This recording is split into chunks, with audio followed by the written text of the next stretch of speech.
Est-ce que vous pourriez préciser votre propos pour qu'il soit pas mal compris, pas mal perçu par les réelles victimes de Oui. viol?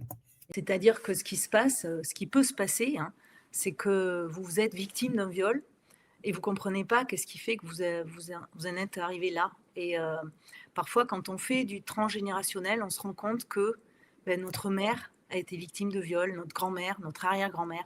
Et ça, c'est comme si elle nous refilait une patate chaude parce que cet acte-là, ce traumatisme-là, elle nous le redonne, elle nous le donne. Et et on ne sait pas d'où il vient et on se fait violer et on est complètement sidéré. On est victime, effectivement, de ça. Mais quand on va chercher la cause profonde, ce n'est pas dans cette réalité-là qu'il faut aller la chercher, c'est dans le transgénérationnel.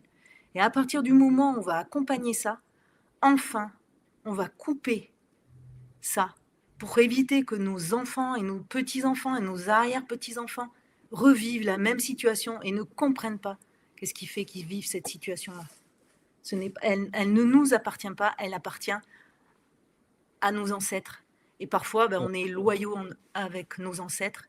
Et malheureusement, on se retrouve dans des situations complètement inconfortables et incompréhensibles.